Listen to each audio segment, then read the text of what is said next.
I should have known something was wrong when Dana started caring about thread count.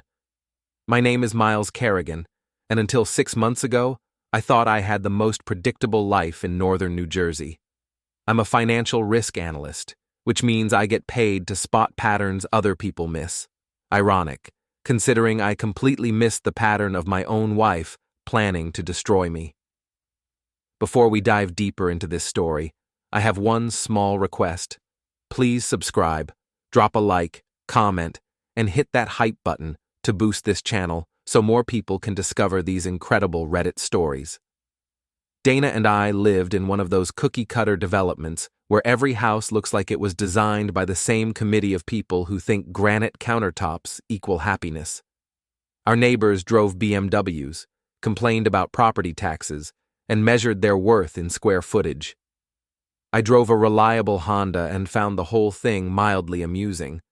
Dana used to find it amusing too. That changed when she got promoted to regional cosmetics brand representative for Luxe Beauty.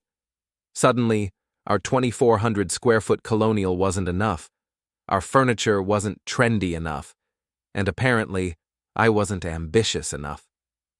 Tiffany says I should be driving something that reflects my success, Dana announced one Tuesday evening, scrolling through her phone while I made dinner. Tiffany was her new work friend, a divorce attorney who treated relationships like business mergers. Your Honda Civic reflects your success just fine, I replied, stirring pasta sauce. It's paid off and gets 40 miles per gallon. Dana looked at me like I'd suggested we move into a cave.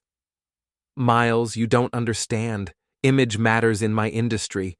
When I pull up to client meetings in that little car, what message does that send? That you're financially responsible? She rolled her eyes. That I'm not successful enough to afford better. This conversation happened 3 times a week, with minor variations. Sometimes it was about cars, sometimes about clothes, sometimes about our kitchen appliances. The common thread was that everything we owned apparently broadcasted failure to the world. I started noticing other changes. Dana's girls' nights increased from monthly to weekly. She bought expensive outfits for these casual dinners with friends. When I asked about the $300 dress hanging in our closet with tags still on, she said it was for networking events. What kind of networking happens at Applebee's? I asked. We don't always go to Applebee's, she snapped. She was right. According to our credit card statements, they'd upgraded to places with valet parking and wine lists that cost more than our monthly grocery budget. When I mentioned this, Dana accused me of being controlling. You track every penny like we're broke, she said. We make good money. Why can't I enjoy it? Because you're enjoying it faster than we make it. That's when she introduced the phrase that would haunt our marriage, you just don't get it. Dana's friend circle had evolved too. Gone were the couples we used to hang out with for backyard barbecues and board game nights. They'd been replaced by Tiffany the divorce lawyer, Sienna the party planner, and Brooke the real estate agent. All successful, all single or divorced, all convinced that Dana was settling for suburban mediocrity. I knew this because I overheard their conversations. Not intentionally at first. Our house had thin walls, and Dana talked loudly when she was excited, but after a while, I started paying attention to the patterns. Miles is sweet, but he has no vision, I heard her tell Tiffany during one of their phone calls. He's content with ordinary. I want extraordinary. Honey, you're in your prime, Tiffany replied, her voice carrying through the speaker. Don't waste it on someone who can't match your energy. I stood in our hallway, holding a basket of laundry, listening to my wife discuss our marriage like it was a stock she was considering selling. The rational part of my brain understood that people need to vent to friends. The husband part of my brain felt like I'd been punched in the stomach. Things escalated when Dana started working with Logan Bader, a pharmaceutical supply executive who became her biggest client. Logan drove a black Range Rover, wore expensive suits, and had the kind of confidence that comes from never having to check a price tag. He was everything Dana thought I wasn't. Logan really understands the beauty industry. Dana would say after their meetings. He gets that presentation is everything. Logan began appearing in Dana's stories more frequently. Logan said this about market trends. Logan suggested that about client relations. Logan thought Dana should expand her territory. Logan, Logan, Logan. I met him once, at Dana's company holiday party. He was exactly what I expected. Tall, tan, and too interested in my wife's opinions about everything. He shook my hand with the grip of someone trying to prove something, and spent the entire conversation looking over my shoulder for more important people to talk to. Dana's told me so much about you, he said, though his tone suggested she hadn't told him anything particularly interesting. All good things, I hope, I replied. Of course, he smiled, but his eyes were already moving away from me. She's really impressive, your wife. Real go-getter energy. I watched him watch Dana across the room and felt that familiar punch to the stomach. This wasn't casual workplace admiration. This was a man who'd already decided what he wanted. The hotel receipts started appearing on our credit card statements in February. Small charges at first, coffee shops and restaurants near Dana's office, then overnight stays at places like the Marriott downtown and the Hilton by the airport. Team building retreat, Dana explained when I asked about the Marriott charge. Overnight team building for cosmetic sales? It's more intensive than you'd think, she said, not meeting my eyes. I'm a risk analyst. I spot patterns for a living.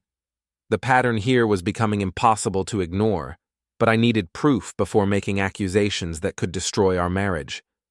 So I started documenting everything. Credit card statements went into a folder on my computer. Screenshots of Dana's location sharing, when she remembered to turn it on, went into another folder. Her increasingly elaborate explanations for late nights and weekend work events went into a notebook I kept in my desk drawer.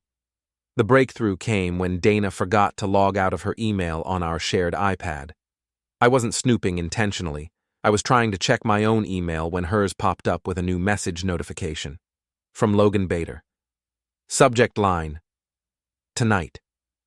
I stared at the screen for a full minute before opening it. Can't wait to see you. Same place as last time. I'll have the champagne ready. L. Dana's response, sent 20 minutes later. Me too. Told Miles I'm having dinner with the girls. See you at 8. I took a screenshot, saved it to my documentation folder, and closed the iPad. Then I sat in our kitchen, surrounded by the granite countertops Dana had insisted we needed, and planned my next move.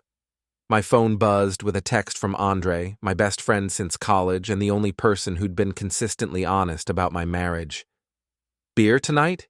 You sound stressed lately. I typed back, rain check, doing research. Everything okay? I looked at the iPad, then at the credit card statements spread across our kitchen table, then at the notebook full of Dana's increasingly creative excuses. Ask me tomorrow, I replied. Dana came home at 11:30 p.m. smelling like expensive cologne that wasn't mine. How was dinner with the girls? I asked from the couch, where I'd been reading and definitely not waiting up for her. Good, she said, kicking off heels that cost more than my car payment. Tiffany's thinking about buying a condo in Hoboken. Interesting. What restaurant did you go to? A pause. That new Italian place on Main Street. Antonio's? Yeah, that's the one. I nodded and returned to my book. Antonio's had been closed for renovations all week, according to the sign I'd seen when I drove past it that afternoon. But I didn't mention that. Instead, I made a note in my mental documentation file and waited. The confrontation came 2 weeks later, on a rainy Thursday evening that started like any other and ended with our marriage in pieces on the living room floor. Dana was getting ready for another girls' night, this one supposedly at Sienna's house for wine and gossip. She'd bought a new dress for the occasion. Black, expensive, and definitely not something you wear to drink wine on your friend's couch. You look nice, I said, watching her apply makeup with the precision of someone preparing for a performance. Thanks, she replied without looking at me. Special occasion? Just felt like dressing up. I pulled out my phone and opened the screenshot I'd been saving for the right moment. Must be some wine night. Logan seems excited about it. Dana's hand froze halfway to her lipstick. In the mirror, I watched her face cycle through surprise, panic, and finally anger. You went through my email? You left it open on the iPad. She spun around to face me. So you decided to spy on me? I decided to understand why my wife has been lying to me for months. I haven't been lying. I held up my phone, showing her the email thread between her and Logan. Really? Because unless Sienna changed her name and started signing her messages with, "Can't wait to taste you again," I think you have been. Dana's face went through another transformation, this time landing on defiance. Fine. You want the truth? Yes, I've been seeing Logan. And you know what? I'm not sorry. The words hit exactly like I'd expected them to, but somehow they still knocked the breath out of me. Knowing something and hearing it confirmed are two very different experiences. How long? I asked. Does it matter? It matters to me. 3 months, she said, lifting her chin like she was proud of it. And before you start with the guilt trip, let me save you some time. This marriage has been over for years, Miles. We both know it. I didn't know it. Because you don't pay attention to anything that matters, she snapped. You're so busy being satisfied with mediocre that you never noticed I was fading in this house, in this life with you. So you decided to fix that by sleeping with Logan Bader. I decided to fix it by finding someone who actually wants the same things I want. Someone with ambition. Someone who isn't content to live in the same house, drive the same car, and have the same conversations for the rest of his life. I set my phone down on the dresser and looked at my wife, really looked at her. The woman I'd married 8 years ago had wanted those things too, or at least she'd said she did. But people change apparently, or maybe they just stop pretending. What do you want me to say, Dana? I want you to admit that we're not right for each other anymore. I want you to stop acting like this is some huge betrayal and acknowledge that we've been going through the motions for years. You're right, I said quietly. We have been going through the motions. The difference is, I thought we were working towards something better. You were apparently working towards someone else. Logan understands me. Logan wants to sleep with you. There's a difference. Dana's eyes flashed. You don't know anything about Logan. I know he's married. That stopped her cold. What? Logan Bader. Married 15 years to Patricia Bader, 2 kids in private school. I looked him up after I saw his name in your emails. It's all public record if you know where to look. The color drained from Dana's face. He's getting divorced. Really? Because his wife posted pictures of their family vacation to Bermuda on Facebook last week. They looked pretty happy for people in the middle of a divorce. I watched my wife process this information, saw the exact moment she realized she'd been played. But instead of anger at Logan, she turned it on me. You investigated him? I investigated my wife's affair, yes. That's sick, Miles. That's controlling and obsessive and sick. What's sick is spending our money on hotel rooms to cheat on me with a married man who's been lying to you as much as you've been lying to me. Dana grabbed her purse and headed for the door. I don't have to listen to this. Where are you going? To Sienna's house for wine night? Or to the Marriott to wait for a man who's probably having dinner with his actual family right now? She stopped at the bedroom doorway and turned back to me. Her face was flushed with anger and something that might have been embarrassment. You know what your problem is, Miles. You think you're so smart, with your spreadsheets and your little investigations and your smug superiority. But you're just a small, petty man who can't handle that his wife wants more than this pathetic life you've built. And you're a woman who threw away 8 years of marriage for a man who was never going to leave his wife for you. At least I tried to find happiness instead of just accepting misery. You were miserable? God, yes, she said. like it was the most obvious thing in the world. I've been miserable for years. And the worst part is you were too, but you were too scared or too lazy to do anything about it. Maybe she was right. Maybe I had been miserable in a low-level background way that I'd learned to ignore. But there's a difference between being unhappy with your circumstances and betraying the person who's trying to build those circumstances with you. So what now? I asked. Now I'm going out, and when I come back, we're going to figure out how to end this without destroying each other. Dana. She paused again. Your friends, I said. Tiffany and Sienna and Brooke, the ones who convinced you that you deserved better than this marriage. Did any of them mention that encouraging you to have an affair with a married man might not be the best advice? They support me. They support the idea of you being single again so you can join their club of bitter divorced women who tear down other people's marriages because theirs didn't work out. Dana's voice went quiet. Don't talk about my friends. Why not? They've been talking about me for months, about us, about how you're too good for this life and how you should trade up to someone better. Did they mention that the someone better you picked is a liar who's never going to choose you over his family? You don't know what you're talking about. I know that real friends would have told you to work on your marriage before throwing it away. Real friends would have asked if you'd tried couples therapy or honest conversations or any of the things people do when they want to fix something instead of just replacing it.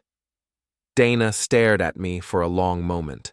When she spoke, her voice was shaking with rage. I should have trusted my friends and never married you. The words hung in the air between us like a challenge. I felt something shift inside me, some final thread of patience or hope or willingness to fix this finally snapping. You know what, Dana? I said, my voice perfectly calm. Go join them. She blinked. What? Go join your friends. Go be single and bitter and spend your evenings talking about how terrible marriage is while you wait for married men to text you back. Go live that life you think you want so badly. Miles, I'm done, I said. I'm done trying to save a marriage with someone who's been planning its funeral for months. I'm done being the villain in your story about finding yourself, and I'm definitely done competing with Logan Bader for my own wife's attention.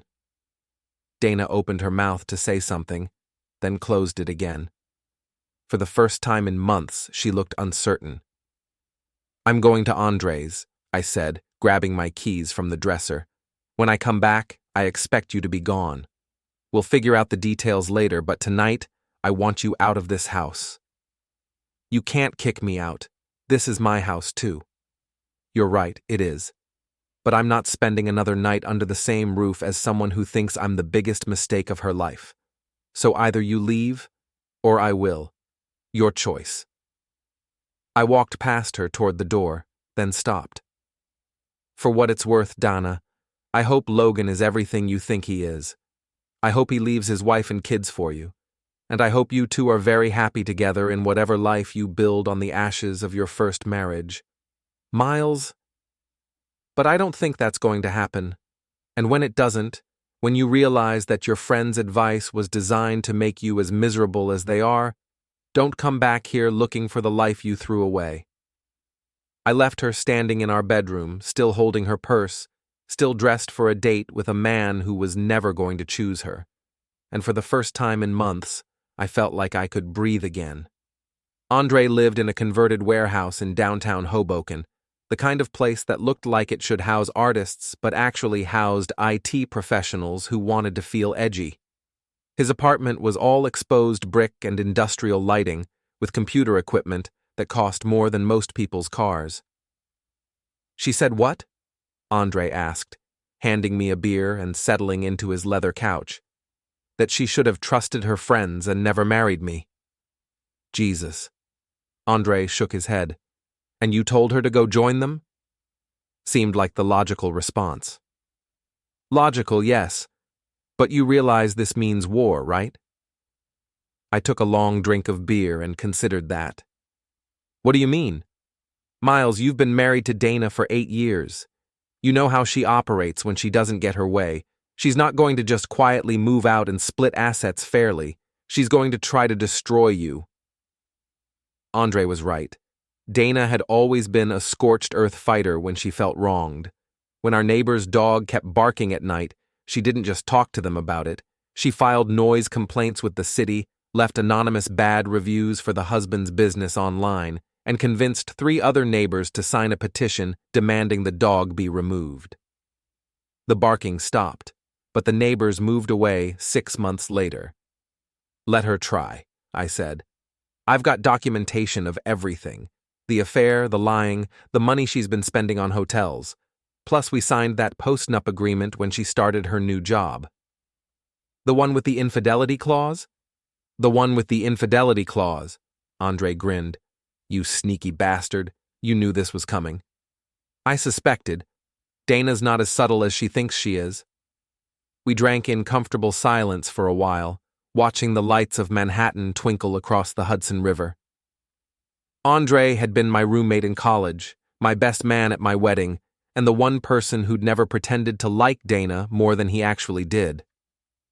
"So what's the plan?" he asked. "Plan? Come on, Miles. I've known you since we were 18. You don't just document things for fun. You document them because you're planning to use them. So what's the plan?" I pulled out my phone and opened the folder where I'd been saving evidence of Dana's affair. Screenshots of emails, credit card statements, location data from her phone's GPS when she forgot to turn sharing off. Months of careful documentation. "First, I'm going to make sure Logan understands exactly what kind of woman he's been sleeping with," I said. "Then I'm going to make sure Dana understands exactly what kind of man she threw her marriage away for. And then I'm going to watch them destroy each other while I rebuild my life without either of them in it." Andre studied my face. "You're really done with her, aren't you?" "I was done the moment she said she should never have married me. Everything else is just cleanup." My phone buzzed with a text from Dana. "We need to talk, come home." I showed the message to Andre, who snorted. That didn't take long. "She probably tried calling Logan and got voicemail," I said. Reality setting in. "You going back tonight?" "Tomorrow. Let her sit with her choices for a while." I slept better that night than I had in months. No listening for Dana's car in the driveway, no wondering where she really was, no pretending not to notice the distance between us in bed. Just silence and space and the relief of finally knowing where I stood. The next morning, I drove home to find Dana's car in the driveway and Logan Bader's black Range Rover parked across the street. Through the living room window, I could see them sitting on my couch, having what looked like an intense conversation. I parked in the garage and entered through the kitchen, making enough noise that they'd know I was home. When I walked into the living room, they both turned to look at me with expressions that suggested their conversation hadn't been going well. "Miles," Dana started, but I held up a hand. "Logan," I said, ignoring my wife completely. "Interesting to finally meet the man who's been helping my wife spend our money on hotel rooms." Logan stood up, trying to look authoritative. "Look, Miles, this is a complicated situation. Actually, it's pretty simple," I interrupted. "You've been sleeping with my wife. She's been lying to me about it. You've both been lying to yourselves about what it means. Not complicated at all." "Dana and I have real feelings for each other," Logan said, like he was delivering a line from a movie. "I'm sure you do. The question is, what are you planning to do about those feelings?" Logan glanced at Dana, who was watching our exchange with growing alarm. "We're going to figure it out." "Figure what out exactly?" "How to explain to your wife Patricia that you're leaving her and the kids for your cosmetic supplier? Or how to tell your boss that you've been mixing business with pleasure in ways that might violate your company's ethics policies?" Logan's face went pale. "How do you know about your wife, your kids, your company's strict policies about vendor relationships?" "I'm a research analyst, Logan. I research things." I pulled out my phone and opened a folder I'd prepared. "Would you like to see Patricia's Facebook page? She posts a lot of pictures of your family." Beautiful kids, by the way. Dana was staring at Logan with an expression I'd never seen before, like she was seeing him clearly for the first time. You told me you were getting divorced, she said quietly. I am, Logan said, but his voice lacked conviction. It's just complicated. There are financial considerations, custody issues. Ah, I said, so you're not actually getting divorced. You're thinking about maybe getting divorced someday if the circumstances are right and it doesn't cost you too much money or access to your children. Miles, stop, Dana said. Why? This is what you wanted, isn't it? The truth? Logan here is giving you the truth about what your future together actually looks like. Logan was sweating now, despite the air conditioning. Dana, we should go somewhere private to discuss this. Actually, Logan, I think you should go home, I said, to your wife and kids. And I think you should consider whether continuing this affair is worth losing your job when I send your company's ethics board the documentation I've compiled. You're threatening me? I'm explaining the situation. You're a pharmaceutical supply executive having an affair with one of your clients, using company resources to facilitate that relationship. Your company takes ethics violations very seriously, especially ones that could expose them to harassment lawsuits. Logan looked at Dana, who was staring at the floor. This isn't over, he said. Yes, it is, I replied. Unless you want your wife, your boss, and your children to know exactly what kind of man you are. It's very much over. After Logan left, Dana and I sat in silence for several minutes. She looked smaller somehow, diminished by the reality of what her great romance actually was. He's not leaving his wife, she said finally. No, he's not. You knew that from the beginning. I suspected it.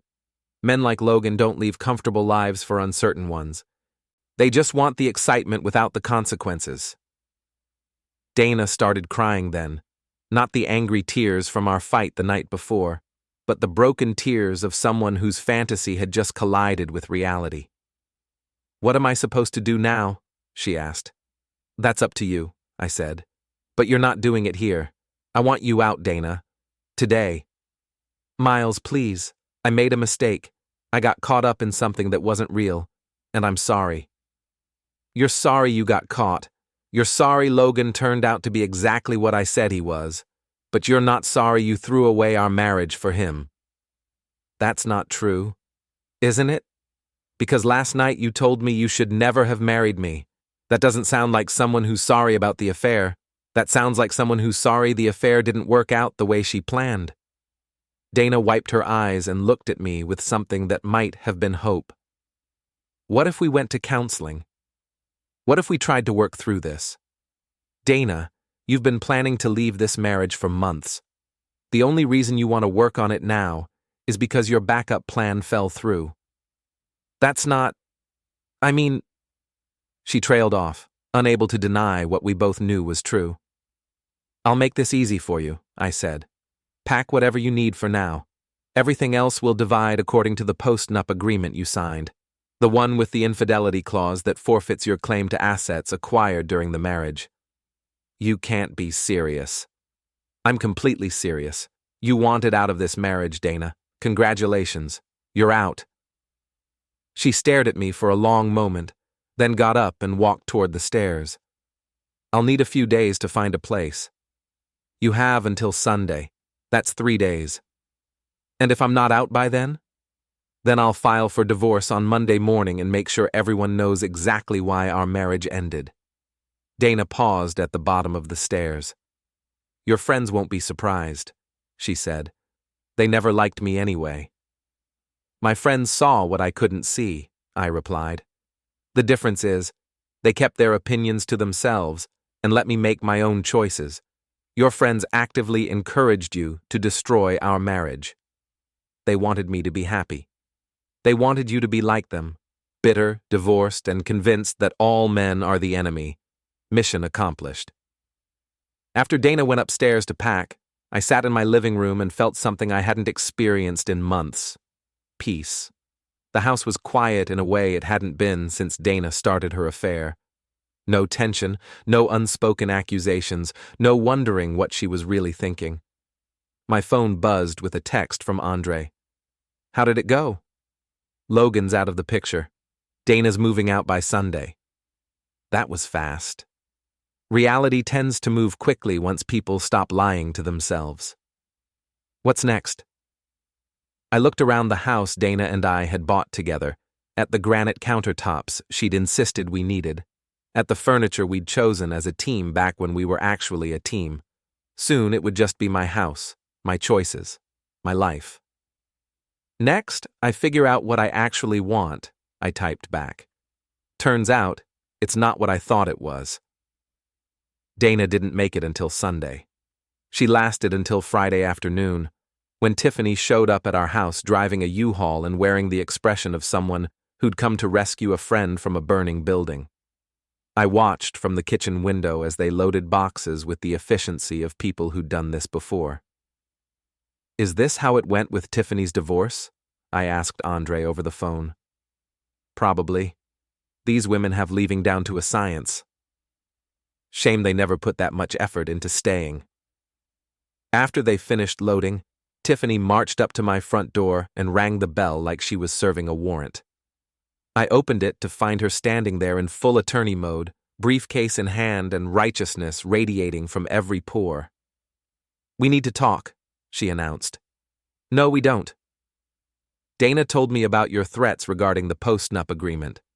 What you're doing is financial abuse." I almost laughed. "What I'm doing is enforcing a legal contract that Dana signed willingly after consulting with her own attorney. You know, standard legal stuff. You might have heard of it. She was coerced into signing that agreement." "By whom? Her own lawyer? The one she hired specifically to review it before she signed it?" Tiffany's jaw tightened. She was emotionally manipulated into believing she needed to sign it to prove her commitment to the marriage. She needed to sign it because her new job involved travel and client entertainment, which created opportunities for the exact situation we're in now. Turns out, it was good planning. "You're trying to leave her with nothing." "I'm leaving her with exactly what she brought to the marriage plus half of what we earned before she started cheating. The postnup only affects assets acquired through joint accounts during the period of infidelity. Money she spent on hotels and dinners with Logan, essentially." Tiffany clearly hadn't expected me to know the legal details this thoroughly. Dana deserves better than this. Dana deserves exactly what she chose. She chose Logan over me, lying over honesty, and her friend's advice over her marriage. Now she gets to live with those choices. "You're being vindictive." "I'm being practical. Dana made it clear she never wanted to marry me and that she's been miserable for years. I'm giving her what she wants, freedom from this terrible life she was trapped in." Behind Tiffany, I could see Dana sitting in the passenger seat of the U-Haul, staring at her phone, probably waiting for Logan to call her back. He wouldn't, of course. Men like Logan disappeared the moment things got complicated. "Where is she going to live?" I asked. "She'll figure it out." "I'm sure she will. Dana's very resourceful when she needs to be." Tiffany leaned closer, lowering her voice. "You think you're so smart, don't you? You think you've won something here. I think I've escaped something. There's a difference. Dana is going to land on her feet, and when she does, she's going to be grateful she got away from a man who would use legal technicalities to destroy her financially. Good for her. I hope she finds everything she's looking for." Tiffany stared at me for a moment, clearly frustrated that her intimidation tactics weren't working. "This isn't over, Miles." "Yes, it is. Dana made her choice, and now she gets to live with it, just like I get to live with mine." After they drove away, I walked through the house and assessed what was missing. Dana had taken her clothes, her personal items, and a few pieces of furniture we'd bought together.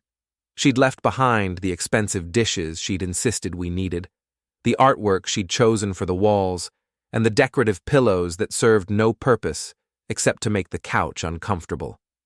The house felt bigger without her things in it.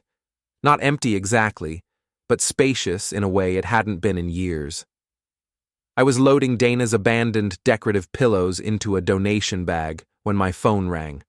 Unknown number. Hello? Miles? This is Patricia Bader. I stopped mid-fold. Logan's wife. Mrs. Bader, I wasn't expecting to hear from you. I imagine not. I hope you don't mind that I called. I got your number from your wife's company directory. What can I do for you? I was wondering if we could meet for coffee. There are some things I think we should discuss. I sat down on my newly pillow-free couch. About Logan and Dana? Among other things, yes. Mrs. Bader, I'm sorry about… Please don't apologize, she interrupted. You're not the one who owes me an apology. And please, call me Patricia. We arranged to meet the next morning at a cafe in downtown Princeton, halfway between our respective towns. I spent the rest of Friday evening wondering what Logan's wife could possibly want to discuss with me and whether I was about to be drawn into a drama I'd been trying to escape. Saturday morning, I arrived at the cafe to find Patricia Bader already there, sitting at a corner table with 2 cups of coffee and an expression that suggested this wasn't her first rodeo with her husband's affairs. She was prettier than her Facebook photos, with dark hair and intelligent eyes that missed nothing. She was also calmer than I'd expected, given the circumstances. Thank you for coming, she said as I sat down. Thank you for the coffee. Though I have to admit, I'm not sure why we're here. Patricia smiled, but there was no warmth in it. We're here because my husband is an idiot who thinks I don't know about his affairs, and your wife is naive enough to believe she's special. You know about Dana? I know about all of them. Dana's just the latest in a long line of women who think Logan is going to leave his comfortable life for them. I stared at her. How many others have there been? In the 8 years I've known about it? 6? Maybe 7? It's hard to keep track. And you've stayed married to him? Patricia's laugh was bitter. I've stayed married to his money, his health insurance, and his connections. Logan and I haven't had a real marriage in years. We're business partners who happen to share a house and children. That sounds… I searched for the right word. Practical? It is. Logan gets to play the successful family man while having his affairs, and I get financial security and social status. Everyone wins. Except the women he's lying to. Except the women who are naive enough to believe his lies, she corrected. I stopped feeling sorry for them years ago. I took a sip of coffee and tried to process this information. So why are we meeting? Patricia pulled out her phone and showed me a series of text messages. Because this time, Logan's girlfriend's husband is threatening to expose him, and that threatens the arrangement I have with my husband. The messages were from Logan to Patricia, sent over the past 3 days. He was panicking about my threat to contact his employer, begging her to back up his story if anyone asked, promising to end things with Dana immediately. He wants me to provide him with an alibi, Patricia said. To tell his boss that all those hotel charges were for legitimate business meetings that I attended with him. Will you? That depends. On what? Patricia leaned forward. On whether you're actually planning to destroy him, or if you just wanted him away from your wife. I considered the question. Honestly, I just wanted him away from Dana. Mission accomplished. So you won't be contacting his employer? Not unless he contacts Dana again. Patricia nodded. That's what I thought. You're not vindictive, just practical. Is that a compliment? It's an observation. Logan attracts 2 types of women.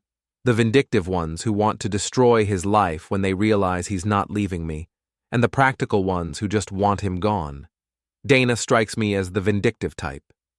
Dana strikes me as the type who doesn't know what she wants until it's too late to get it. Fair enough. Patricia finished her coffee and gathered her purse.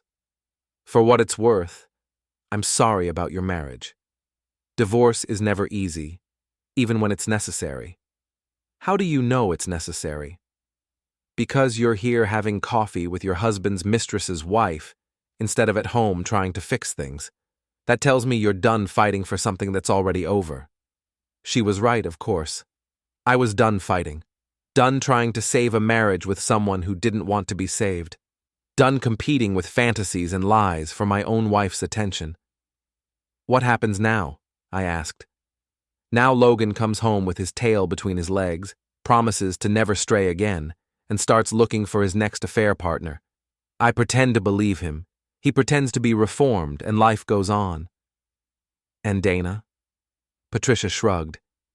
Dana learns that the real world is more complicated than her friends told her it would be. As I drove home from the cafe, I thought about Patricia Bader's practical arrangement with her cheating husband. It was honest, at least. Brutally honest about what each person was getting from the relationship and what they were willing to tolerate to keep getting it. Dana and I had never been that honest with each other.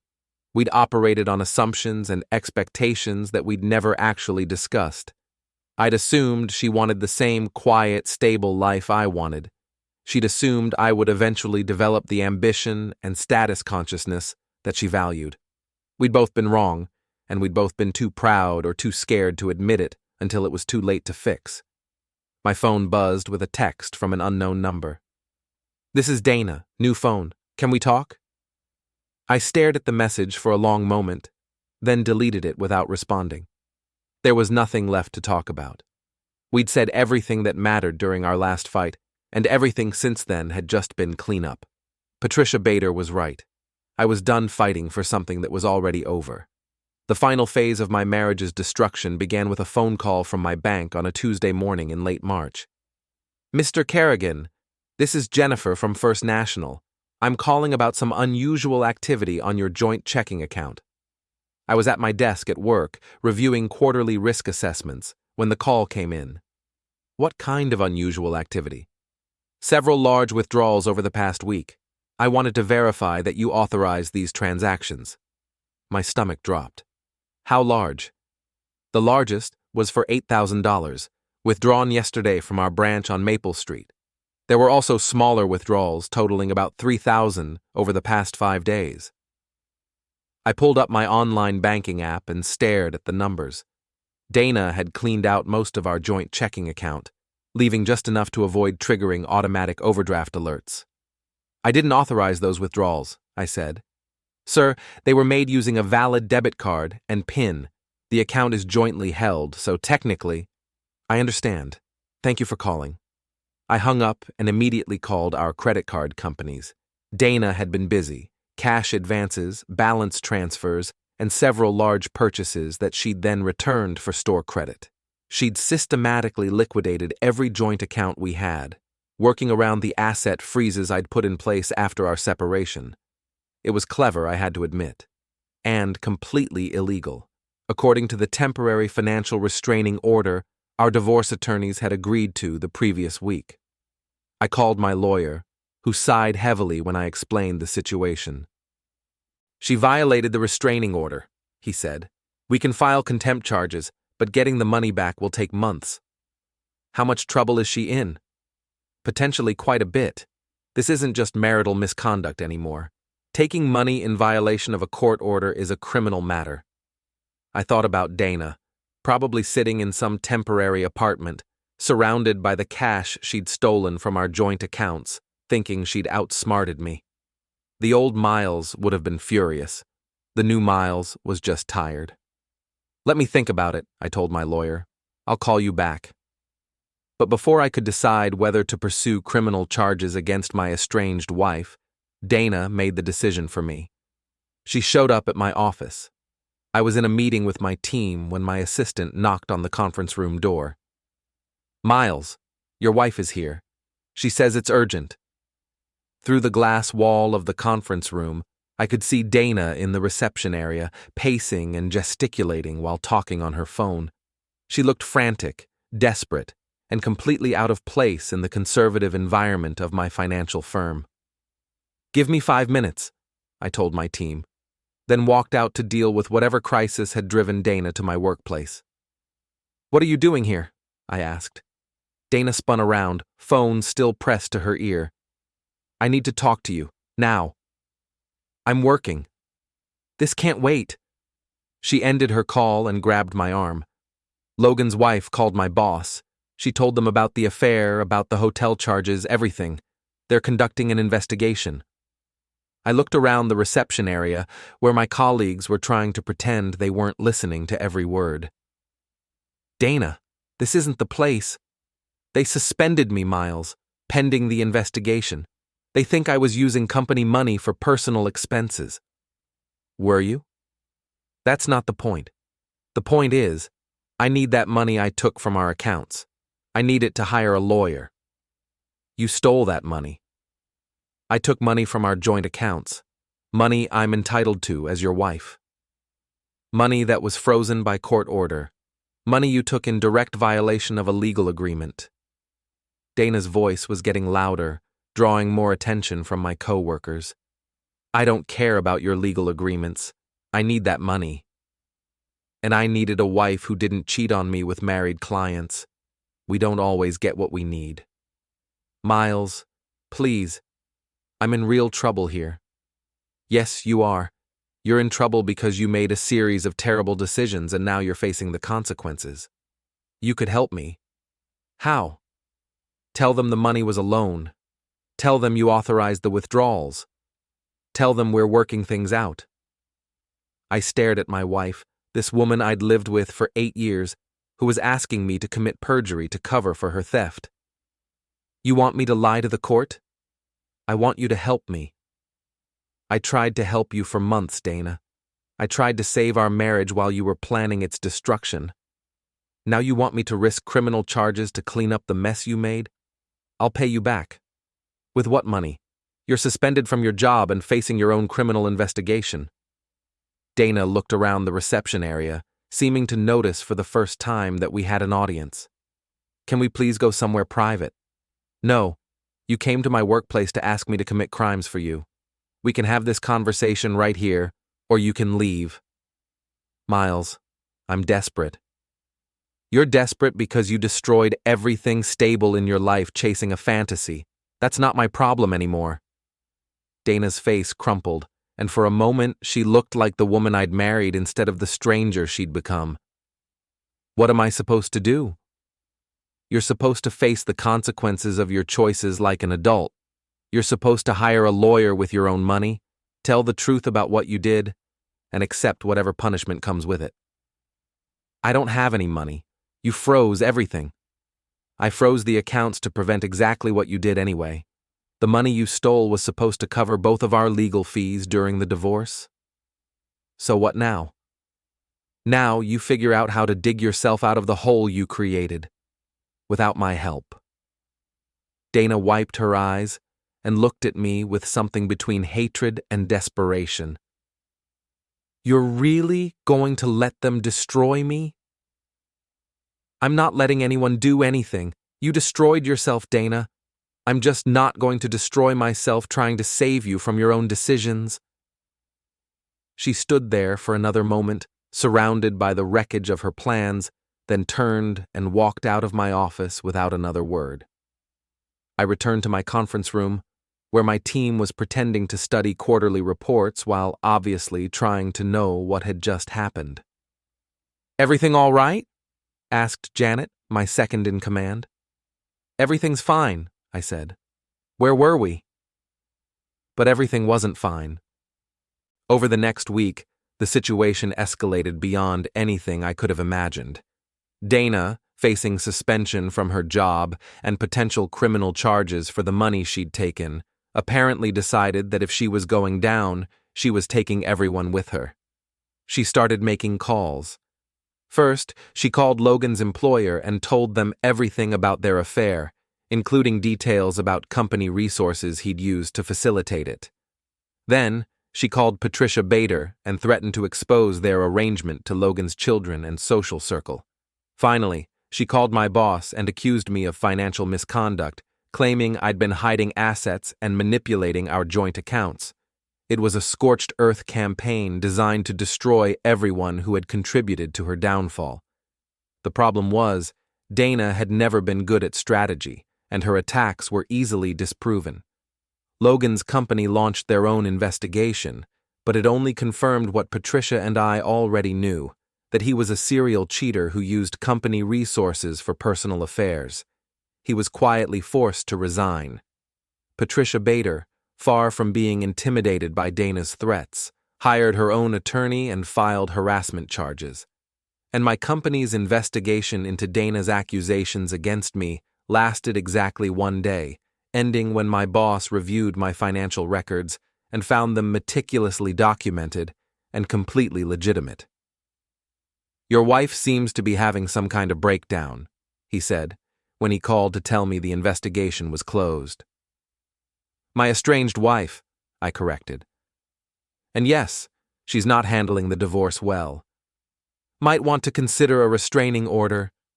He was right. Dana's behavior was becoming erratic and dangerous.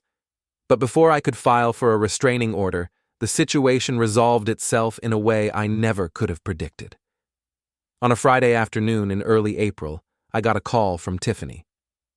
"Miles, this is Tiffany Morrison, Dana's friend. I know who you are. Dana's in jail." I sat down heavily in my desk chair. "What happened?" "She was arrested for harassment and violation of the financial restraining order. The judge denied bail." "Why are you calling me?" "Because she asked me to. She wants to make a deal." "What kind of deal?" "She'll plead guilty to the financial violations and agree to pay restitution in exchange for you not pressing additional charges for the harassment and the false accusations against you." I was quiet for a long moment. "And if I don't agree?" "Then she goes to trial on all charges and probably goes to prison." "Tiffany, Dana made her choices. She chose to steal money, harass people, and make false accusations. Why should I help her avoid the consequences?" "Because despite everything, you're not a vindictive person. And because she's learned her lesson." "Has she?" A pause. "She's had a lot of time to think about her decisions." "I'll consider it," I said, and hung up. That evening, I sat in my quiet house and thought about the woman I'd married and the woman she'd become. I thought about the choices that had led us both to this point, and about what kind of person I wanted to be moving forward. In the end, the decision was easy. I called my lawyer and agreed to the deal, with one condition. Dana had to publicly apologize for the false accusations she'd made against me, and she had to stay away from me, my workplace, and my friends permanently. 2 weeks later, Dana pled guilty to violating the financial restraining order and agreed to pay restitution over 5 years. She was sentenced to 6 months probation and community service. I never saw her again. 6 months after Dana's arrest, I was sitting in my backyard on a Saturday morning, drinking coffee and reading the newspaper like a man from a different era, when Andre showed up with bagels and gossip. "You're not going to believe what I heard about Logan Bader," he said, settling into the patio chair across from me. "I thought we were done talking about Logan Bader." "We are, after this. He's broke." I looked up from the sports section. "Broke how?" Broke. Patricia divorced him after he lost his job, took him for everything in the settlement. Apparently, she'd been documenting his affairs for years, building a case. When he finally pushed her too far, she destroyed him. Good for Patricia. Gets better. He's living in a studio apartment in Newark and working as a sales rep for a medical supply company. Makes about 1/10 of what he used to make. I felt a brief moment of satisfaction, followed immediately by something that might have been pity. Logan Bader had been a fool, but he'd paid a steep price for his foolishness. "What about Dana?" I asked. "Haven't you heard?" "I make it a point not to hear about Dana." Andre grinned. "She's working at a department store in the mall, cosmetics counter. Tiffany dropped her as a friend after the arrest, and apparently the other women in their group decided she was too much drama to associate with. So she got what she wanted. She's single and independent. She's single and broke, and living in a 1-bedroom apartment with a roommate she found on Craigslist." I folded the newspaper and looked around my backyard. In the 6 months since Dana had moved out, I'd made some changes. I'd gotten rid of the decorative furniture she'd insisted we needed and replaced it with comfortable pieces I actually liked. I'd painted the kitchen a color that made me happy instead of one that impressed visitors.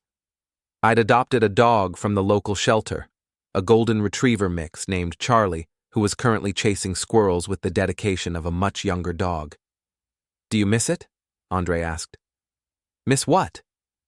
"Being married, having someone to share things with." I considered the question. "I miss the idea of it. I miss what I thought we had before I realized we didn't actually have it." "That's not the same thing." "No, it's not." Andre bit into his bagel and studied my face. "You're different, you know." "Different how?" "Calmer, more yourself, if that makes sense." It did make sense. For the first time in years, I felt like I was living my own life instead of trying to live up to someone else's expectations of what my life should be. I worked because I enjoyed the work, not because I needed to prove my ambition. I bought things because I wanted them, not because they sent the right message to neighbors I didn't care about impressing. I was, for lack of a better word, content. "Any regrets?" Andre asked. "About the divorce?" "No." "About how it ended?" I thought about Dana in jail, about Logan losing everything, about the scorched earth campaign that had destroyed multiple lives. I regret that it had to end that way. I wish Dana had been honest about what she wanted before she blew up our marriage to get it. But people make their choices, and choices have consequences. Dana chose to have an affair instead of asking for a divorce. She chose to steal money instead of negotiating a fair settlement. She chose to try to destroy other people when her plans fell apart. And you chose to let her face the consequences instead of protecting her from them. I chose to protect myself instead of enabling her self-destruction. There's a difference. Andre nodded. "Fair enough. So what's next for Miles Kerrigan?" "Next, I finish my coffee, take Charlie for a walk, and maybe grill some burgers for dinner. Revolutionary stuff. I mean long-term. Long-term, I keep living my life. I might travel more now that I don't have to negotiate every decision with someone who thinks my preferences are wrong. I might date eventually, when I meet someone who actually likes the person I am instead of the person she thinks I could become. Sounds nice. It is nice. Turns out, ordinary life is pretty good when you're living it with someone who actually wants to be there. After Andre left, I took Charlie for a walk through the neighborhood where Dana and I had lived as a married couple. Nothing had changed, really. The same people lived in the same houses, drove the same expensive cars, and worried about the same status symbols that had once seemed important to my wife. But I saw it all differently now. The frantic pursuit of appearances, the constant competition over who had the better kitchen or the newer car or the more impressive vacation photos, it all seemed exhausting and pointless. I preferred my quiet Saturday mornings, my comfortable furniture, and my dog, who didn't care what kind of car I drove as long as I remembered to fill his food bowl. As we walked past the house where Logan Bader used to pick up my wife for their hotel rendezvous, I felt nothing. No anger, no sadness, no lingering resentment. Just the mild curiosity you might feel about a movie you'd seen years ago and barely remembered. That evening, I grilled burgers on the patio while Charlie supervised from his favorite spot under the picnic table. The sun was setting, painting the sky in shades of orange and pink that Dana would have photographed for social media, but that I simply enjoyed watching. My phone buzzed with a text from an unknown number. "Miles, this is Dana. I know I'm not supposed to contact you, but I wanted to say I'm sorry. For everything. You deserved better." I read the message twice, then deleted it without responding. Some conversations were better left unfinished. As the stars came out, I sat in my backyard with my dog and my beer and my thoroughly ordinary life, and felt something I hadn't experienced in years. Complete satisfaction with exactly where I was and exactly who I had become. The Kerrigan reversal was complete. I had started as a man trying to save a marriage that was already over, and I had ended as a man who had saved himself instead. It was, I thought, a much better outcome than the one I had originally planned.